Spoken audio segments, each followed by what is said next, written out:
Hello guys, तो कैसे हैं आप लोग। उम्मीद करता हूँ अच्छे होंगे। और आज का new chapter electro electric charge and electric field, मतलब हम आज पहला देखेंगे इलेक्ट्रोस्टैटिक्स का पहला चैप्टर। और ये काफ़ी इंग्लिश मीडियम में दिया गया है। और हाँ, ये मैं प्रेजेंटेशन से बता रहा हूँ।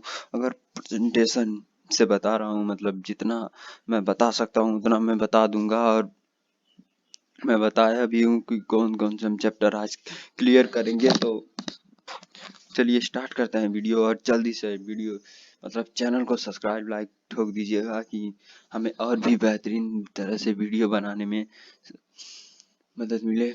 तो हम चाहते हैं कि आप चैनल को सब्सक्राइब कर दें। और इसका पढ़ने मतलब इस चैप्टर को पढ़ने का मेन कारण रीजन है कि हमारे घर में जो इलेक्ट्रिसिटी आती है उस वायर के अंदर कौन सा मैकेनिज्म कार्य का वर्क करता है, मतलब उसके अंदर कौन सी मैकेनिज्म होती है। तो इस ये वही इसके अंदर चैप्टर में हम पढ़ते हैं कि और आवेश के बारे में हम पढ़ते हैं। और इलेक्ट्रिक फील्ड जो वायर के अंदर होता है तो उसके बारे में। तब चलिए देखिए, हम इंट्रोडक्शन देखेंगे, इलेक्ट्रिसिटी देखेंगे, इलेक्ट्रिक चार्ज एंड टाइप्स देखेंगे, इट्स टाइप, इलेक्ट्रॉन थ्योरी और organization of charge, organic of charge, method of charging देखेंगे, basic property of electric charge देखेंगे, कूलम्ब्स लॉ देखेंगे, important Coulomb's law, vector Coulomb's law, unit dimensional formula, permittivity of free space, dielectric constant देखेंगे, principle of superposition, और भी continuous charge distribution भी देखेंगे हम। और भी बहुत सारे हेडिंग है जो हम कवर करेंगे। इलेक्ट्रिक फील्ड भी हम देखेंगे कि कैसे इलेक्ट्रिक फील्ड वर्क करता है और कैसे जनरेट होता है। और हम इलेक्ट्रिक डाइपोल और भी देखेंगे, और electric dipole moment, electric field intensity, और भी मतलब बहुत सारी हेडिंग है जो हम कवर करेंगे आज के लेक्चर के दौरान। और टॉरॉइड भी। तो हम स्टार्ट करते हैं वीडियो। इंट्रोडक्शन मतलब इलेक्ट्रिक चार्ज इंट्रोडक्शन, मतलब आपने कभी देखा होगा गर्मियों मतलब गर्मियों में कि जो आप कंबल को ओढ़ते हैं, अगर उसको आप रगड़ते हैं तो उसमें से शॉर्ट सर्किट होते हुए चढ़ की आवाज आती है। वहां भी आवेश होता है। अब बादलों को आप देखेंगे कि बादलों में करंट कैसे बनता है, वो भी आपने देखा होगा कि करंट बादलों में कैसे बिजली चमकती है। और भी बहुत सारे ऐसी घटनाएं हमारे सामने होती हैं, मतलब ऐसी भी एक्सीडेंट मतलब घटनाएं होती हैं कि हमें पता नहीं लग पाता है। तो वो सब इलेक्ट्रॉन में आते हैं। और आप जानते ही होंगे कि न्यूक्लियस में मतलब एटम्स में इलेक्ट्रॉन और पॉजिट्रॉन मतलब धन आवेश, ये पॉजिटिव और निगेटिव आवेश इक्वल होते हैं। मतलब नंबर ऑफ पॉजिटिव चार्ज और नंबर ऑफ निगेटिव चार्ज दोनों इक्वल होते हैं एटम्स में। इलेक्ट्रिसिटी की बात करें तो electricity the set of physics phenomena, मतलब यह एक फिजिक्स का मतलब नियम है, मतलब फिनोमिना है, मोशन। ये मोशन मतलब अगर इलेक्ट्रॉन मोशन कर रहे हैं तो करंट बन रहा है, यही है। मतलब इलेक्ट्रॉन के मोशन से ही हम करंट की उत्पत्ति होती है, इसीलिए इलेक्ट्रिसिटी का मोशन से ही।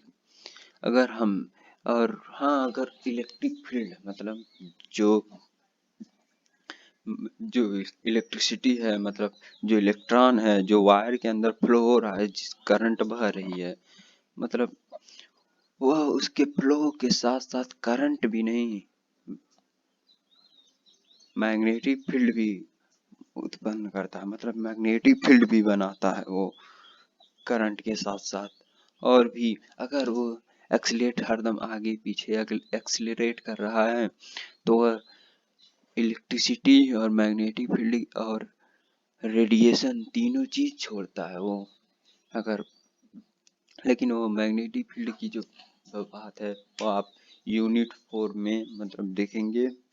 यूनिट 4 के फर्स्ट चैप्टर में आप मैग्नेटिक फील्ड के बारे में पढ़ेंगे। तो हम इस चैप्टर में बस इलेक्ट्रिसिटी के बारे में हम पढ़ते हैं।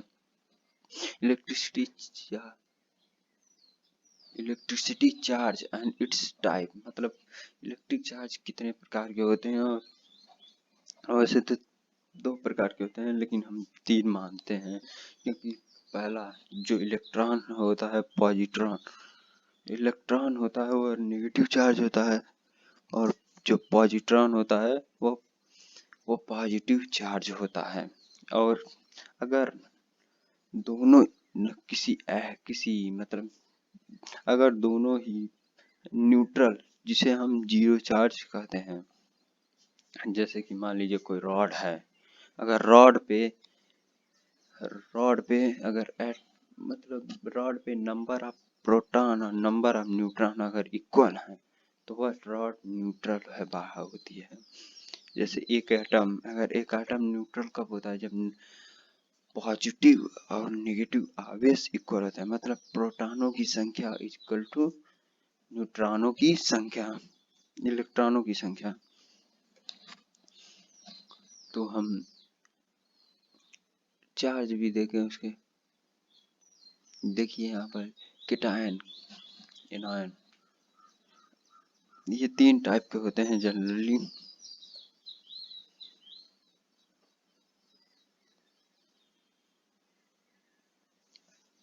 इलेक्ट्रॉनिक थ्योरी और ऑर्गेनिक ऑफ चार्ज,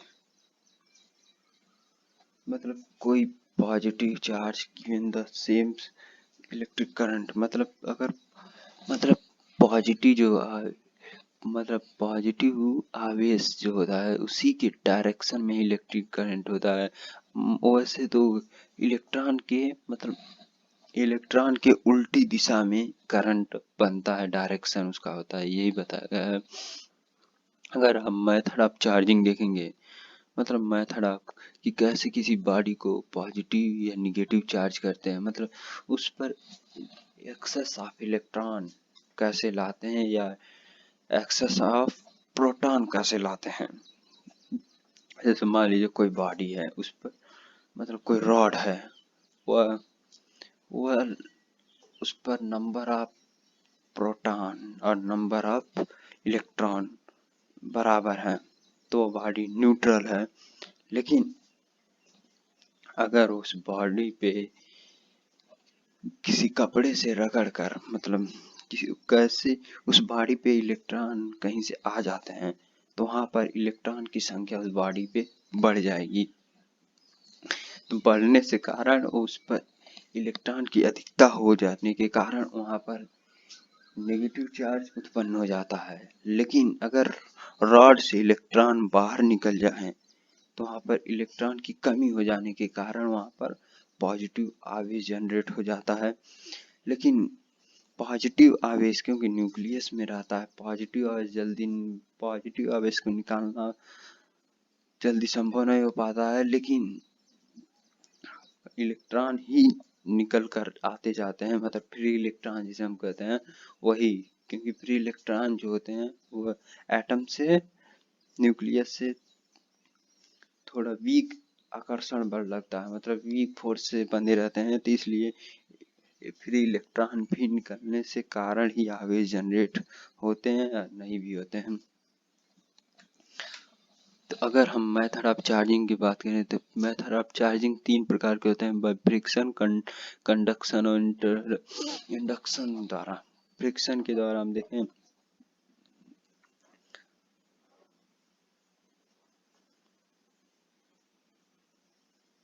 फ्रिक्शन के अगर आप देखना चाहते हैं तो जैसे कोई 2 बॉडी हो गया, मतलब मान लीजिए एक न्यूट्रल बॉडी है 2, जैसे कि कोई एक रॉड हो गया और एक कोई कपड़ा हो गया, दोनों अभी न्यूट्रल हैं। लेकिन अगर उस बॉडी को अगर आपने किसी न्यूट्रल बॉडी मतलब दोनों को आपस में रगड़ते हैं, अगर मान लीजिए कि कपड़े में से इलेक्ट्रॉन निकलकर रॉड पर चले गए और तब वहां पर रॉड पर इलेक्ट्रॉन की अधिकता हो जाने के कारण रॉड पर इलेक्ट्रॉन की अधिकता हो जाने से कारण वहां पर रॉड पर नेगेटिव चार्ज जनरेट हो जाता है। और क्योंकि कपड़े से इलेक्ट्रॉन गया है रॉड पर, कपड़े पर पॉजिटिव आवेश जनरेट हो जाता है। जैसे कि अब फिर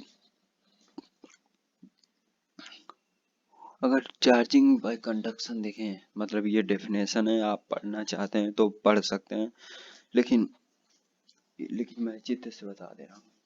देखिए, अगर मान लीजिए कोई बॉडी न्यूट्रल है जिसपे प्रोटॉन इक्वल टू न्यूट्रॉन की संख्या, प्रोटॉन इक्वल टू इलेक्ट्रॉन की संख्या बराबर है, मतलब हर एटम का बराबर है। मतलब अगर मान लीजिए उस एटम के पास कोई रॉड ले जाते हैं, मान लीजिए उस रॉड पर 6 कूलाम आवेश -6 कूलाम आवेश उस रॉड पर है। अगर उस न्यूट्रल बॉडी को आप टच करवाते हैं, देखिए यहाँ पर एक रॉड है यहाँ पर,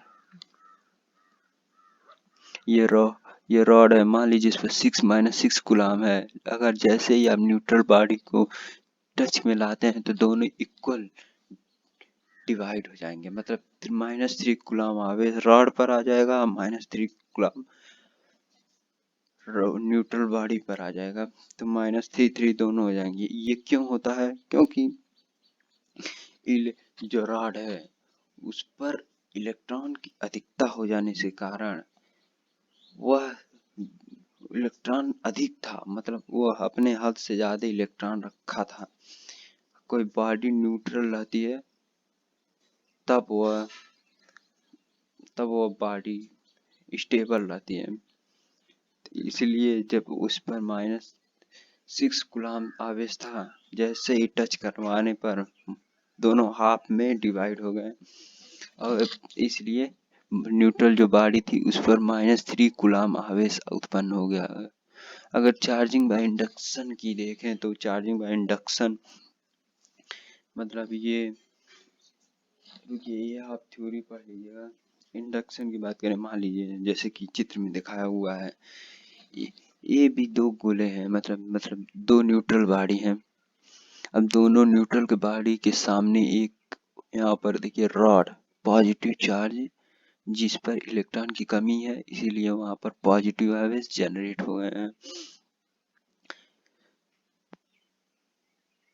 और वो जैसे ही न्यूट्रल बॉडी के सामने आते हैं तो मतलब न्यूट्रल बॉडी में से पॉजिटिव आवेश इधर हो जा रहे हैं, मतलब प्रतिकर्षण हो जाने, रिपेल हो जाने के कारण वह इधर आ जा रहे हैं, और निगेटिव चार्ज आकर्षण होने के कारण वह यहाँ पर हो जाएंगे। क्योंकि न्यूट्रल बॉडी पर आवेश होते हैं लेकिन दोनों बराबर होते हैं, लेकिन जैसे ही वो बॉडी पॉजिटिव बॉडी लाया गया यहाँ पर आवेश, वह दोनों ही डिवाइड हो गए और इधर पॉजिटिव आवेश जनरेट हो गए हैं, इधर नेगेटिव आवेश। लेकिन अब इन्होंने यहाँ पर दोनों को थोड़ा सा अलग कर दिया गया है, अब दोनों बॉडी को अलग कर दिया गया है और यहाँ पर दूर कर दिया गया है, तो निगेटिव आयस यहाँ पूरी बॉडी में फैल चुका है, और यहाँ पर पॉजिटिव आयस पूरा बॉडी में फैल चुका है। तो ऐसे ही चार्जिंग बाय इंडक्शन में किया जाता है। अगर हम देखें basic property of electron charge, मतलब electron like charge repel will unlike charge attract other, मतलब आप रुकिए, मैं एक चित्र से बता दे रहा हूँ। देखिए जैसे कि पॉजिटिव दो चार्ज हैं, मतलब सेम चार्ज,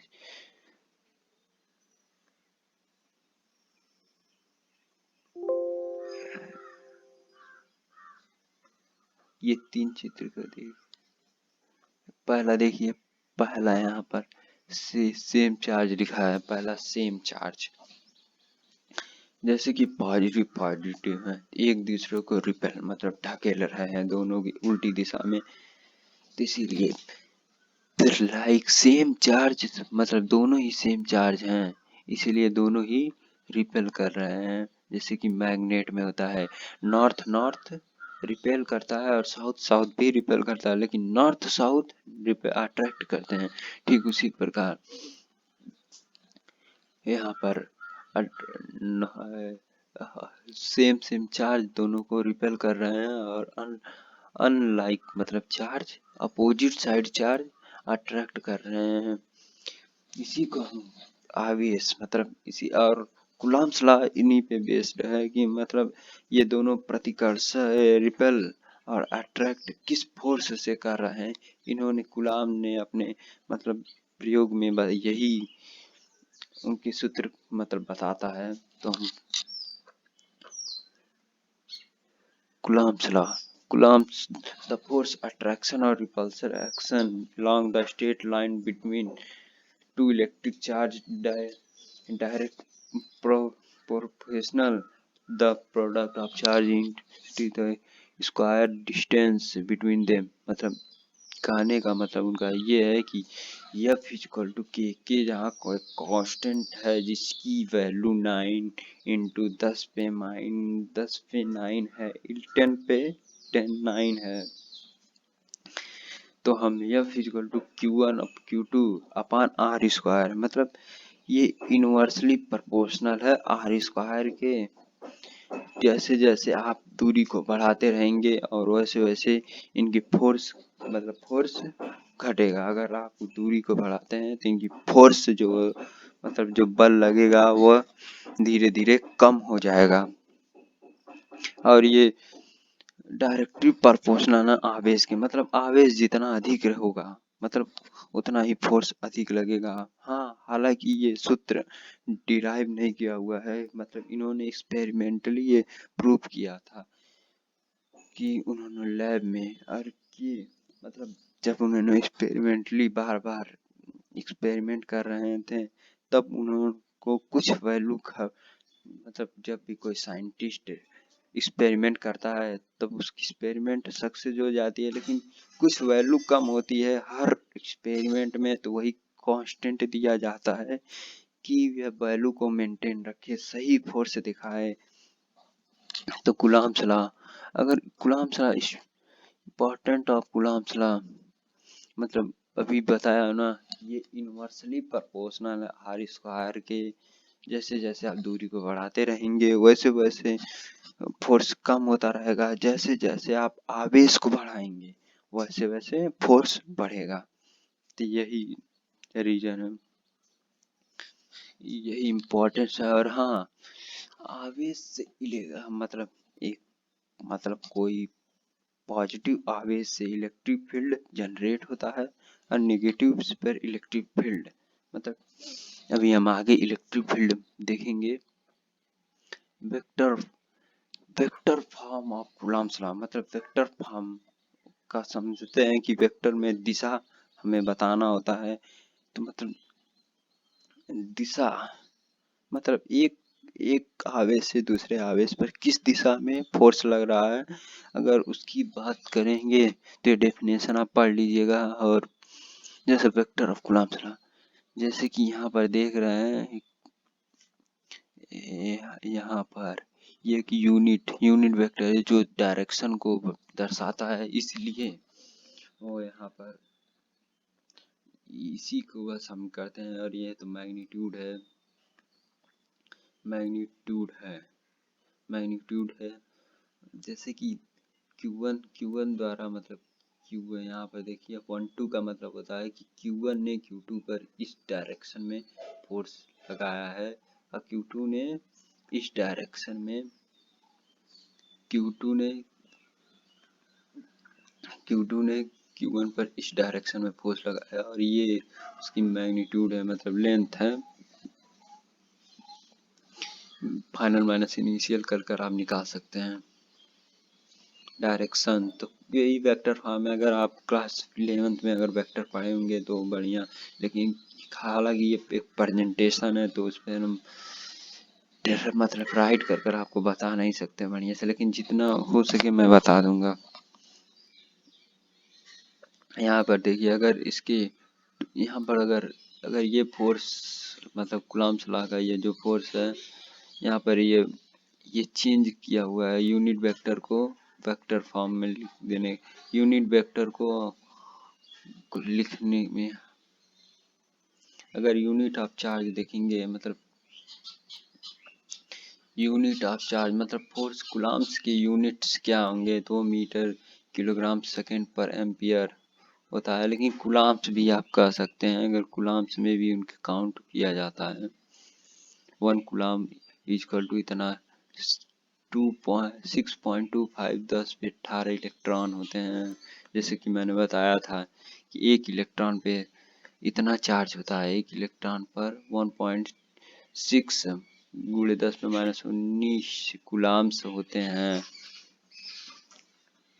और ये है के की वैल्यू 1/4πε0, इसकी वैल्यू और एप्सिलॉन नॉट की वैल्यू इतनी होती है, नहीं एप्सिलॉन नॉट की नहीं है, ये के की वैल्यू एप्सिलॉन नॉट की वैल्यू इधर है।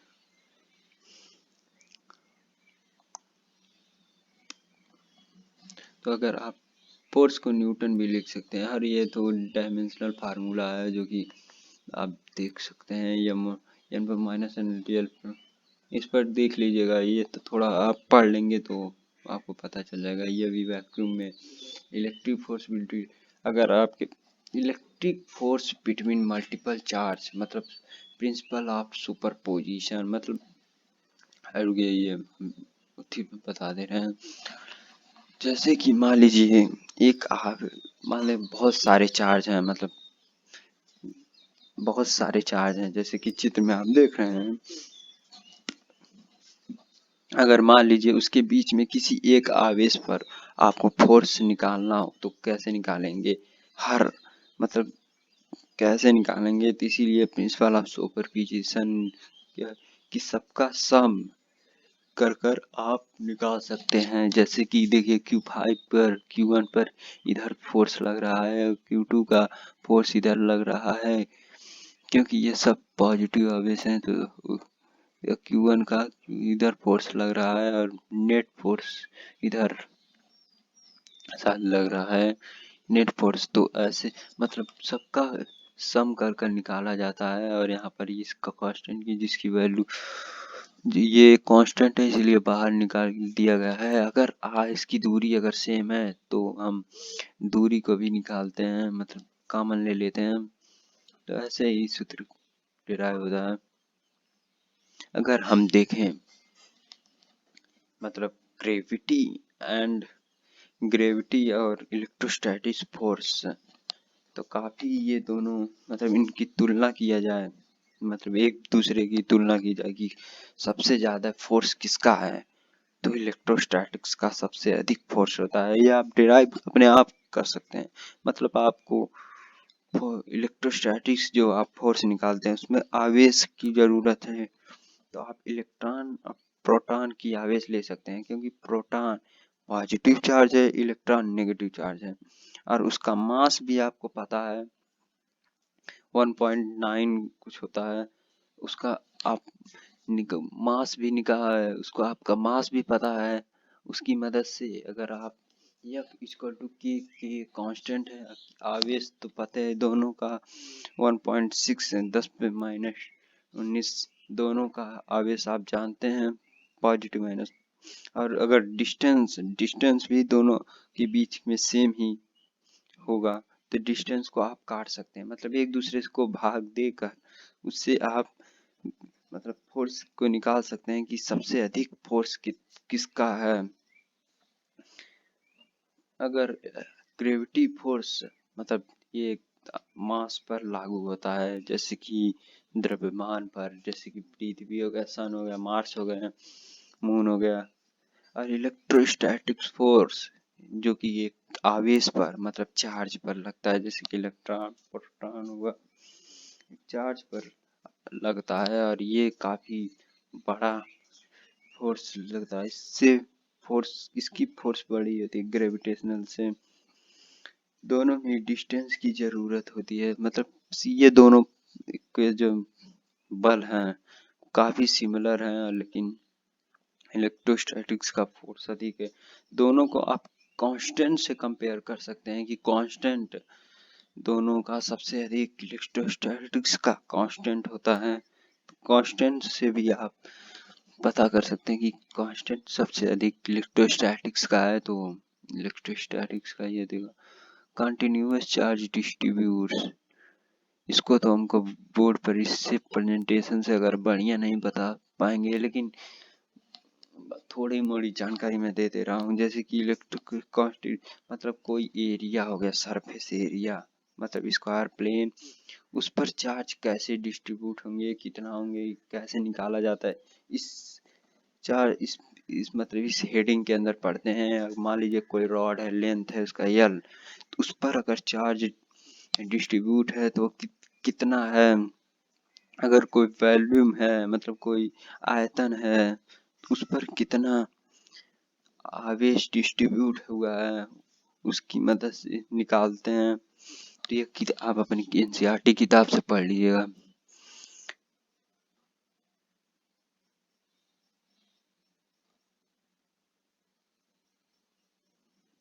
यहाँ पर थोड़ा मोड़ा इंफॉर्मेशन है तो यहाँ से पढ़ सकते हैं।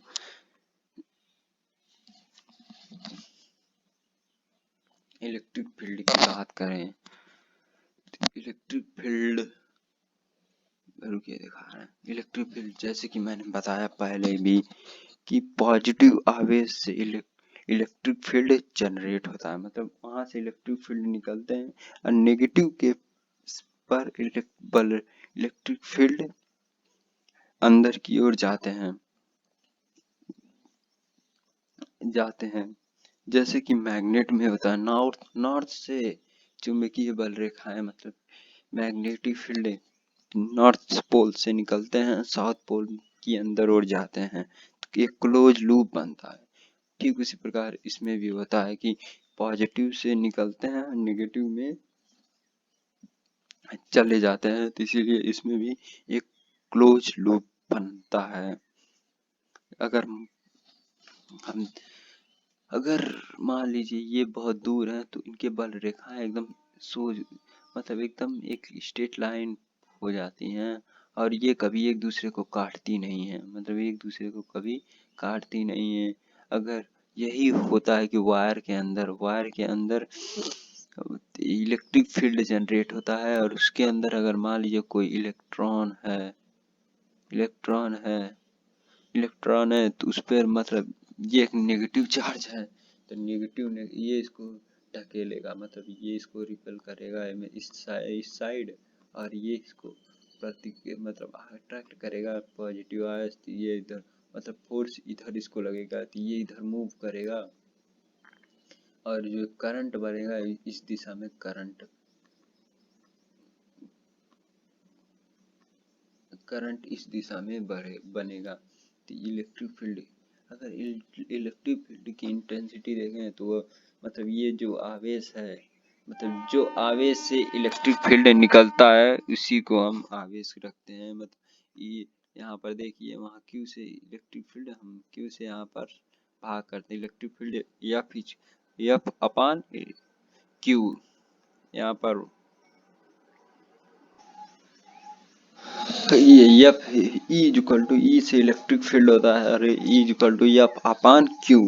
क्यू वही है जो जिस पर फोर्स लगता है, मतलब जिस मान लीजिए इलेक्ट्रिक जनरेट हुआ, कोई उस इलेक्ट्रिक फील्ड के अंदर आया तो उससे मल्टीप्लाई करते हैं, भाग करते हैं, मतलब डिवाइड करते हैं, तो वही F 1/4πε0 Q upon R square, मतलब सेम फार्मूला, बस यहाँ पर आवेश वही रहता है जिससे इलेक्ट्रिक फील्ड बनता है।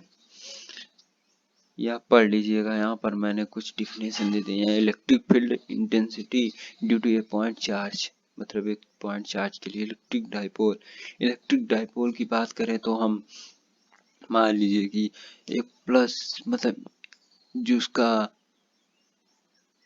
मतलब जो मैग्नीट्यूड होगा वह सेम होगा दोनों चार्ज का, और वह जिस दूरी पर रहेंगे उसको हम 2L कहते हैं, क्योंकि इलेक्ट्रिक जो डाइपोल होता है इलेक्ट्रिक डाइपोल, जैसे पोलर नॉन पोलर, लेकिन अगर दोनों को मैग्नेटिक फील्ड में इलेक्ट्रिक फील्ड में रख दिया जाए तो दोनों पोलर की तरह व्यवहार करते हैं, इलेक्ट्रिक डाइपोल की तरह।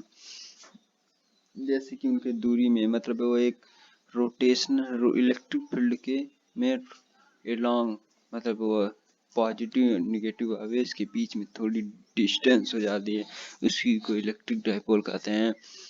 अगर इसका जो सूत्र होता है P equal to Q into 2L होता है, लेकिन इसको आप पढ़ लीजिएगा, यहाँ पर फार्मूला दे दिया हूँ इलेक्ट्रिक डाइपोल मोमेंट का, टॉरॉइड का, इसको आप पढ़ लेंगे। उम्मीद करता हूँ वीडियो अच्छी लगी तो लाइक कर दीजिएगा। और हाँ, ये प्रेजेंटेशन था तो मैं जितना बता पाया मैं उतना बता दिया, प्रेजेंटेशन से उतना बढ़िया नहीं बता पाता हूँ, लेकिन अगर आप हमें सपोर्ट करेंगे तो हम जल्द ही एक अच्छे वीडियो लाने की कोशिश करेंगे, और भी बेहतरीन वीडियो के साथ, और हम जल्द ही एक और भी अच्छे अच्छे टीचरों को लाना चाहेंगे कि आप हमारे चैनल को सब्सक्राइब करें। ये एक अच्छा बड़ा कंसेप्ट था। और अगर वीडियो अच्छी लगी तो अगर कोई क्वेश्चन है तो कमेंट कर दीजिएगा,